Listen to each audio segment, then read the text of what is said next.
Honest writing అందరూ చెప్తున్నాం, మేము కూడా హార్ట్ టచింగ్, హెవీ హార్ట్ తోటి, అంటే థియేటర్ మొత్తం సినిమా అంతా అయిపోయి హెవీ హార్ట్ తోటి అందరూ బాగా ఫీల్ అయింది. కానీ మీకు అంటే సాగర్ కానీ సూర్య గారు 2 క్యారెక్టర్లు బాగా కనపడ్డాయి. కానీ మీకు అనిపించిందా ఎప్పుడైనా, అంటే ఆఫ్టర్ కోవిడ్, మై క్వశ్చన్ ఏంటంటే ఆఫ్టర్ కోవిడ్ సినిమా కొంచెం చేంజ్ అయింది, కమర్షియాలిటీ, స్పీడు ఇది చేంజ్ అయింది. అప్పుడు లాంగ్ రన్ ఉన్న స్టోరీలు ఇలాంటి కథలు ఏంటంటే ఎక్స్పెరిమెంటల్ లాంగ్ రన్ ఉంటాయి, బడ్జెట్లు చిన్న బడ్జెట్లు అయితే పర్వాలేదు ఎక్స్పెరిమెంటల్. కానీ ఇప్పుడు ఎనర్జెటిక్ హీరో, పెద్ద హీరోని పెట్టుకుని మీరు ఎక్కడైనా అండర్ ప్లే చేసానన్న అనిపించిందా ఎప్పుడన్నా? లేదా అంటే అండి, ఇప్పుడు మనం కథ రాస్తాము, తర్వాత ప్రొడ్యూసర్స్ అండ్ హీరో గారు అప్రిషియేట్ చేసిన తర్వాత దాంట్లో ఉన్న మీట్ చూసే కదా అందరూ will become a team.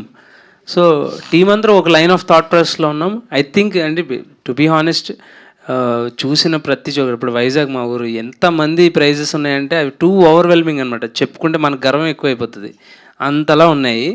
Ram sir performance కానీ ప్రతి యాక్టర్ ఎక్సిల్ అయ్యారు. రామ్ సార్, భాగ్యశ్రీ కానీ రైటింగ్ గురించి, మ్యూజిక్ గురించి అన్ని పాజిటివ్స్ ఉన్నాయండి. And there is no looking back for this film అని నేను బిలీవ్ చేస్తున్నాను.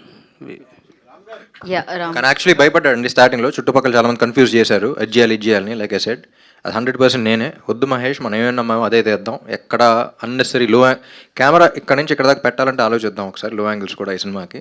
ఎందుకంటే డైరెక్ట్గా హార్ట్ యాంగిల్లోనే ఉంటుంది, డైరెక్ట్గా హార్ట్ టచ్ అవ్వాలని. రామ్ గారు, థ్యాంక్ యూ సో మచ్ అండి. స్క్రీన్లో ఇప్పుడు నువ్వు ఉంటే చాలే అని లిరిక్ రాశారు కదా, సో రియల్ లైఫ్లో ఎప్పుడు ఎవరితో నువ్వు ఉంటే చాలే అనబోతున్నారు? అది అనాలనిపించినప్పుడు అనేస్తానండి, అన్న తర్వాత మీకు తెలుస్తుంది. మీరు రామ్ గారు, నెక్స్ట్ మీ ప్రాజెక్ట్ ఏంటి, ఎలా ఉండబోతుంది? నెక్స్ట్ ఒకటి చాలా ఇంట్రెస్టింగ్ ఉందండి, త్వరలో చెప్తాను, అనౌన్స్ చేస్తాను.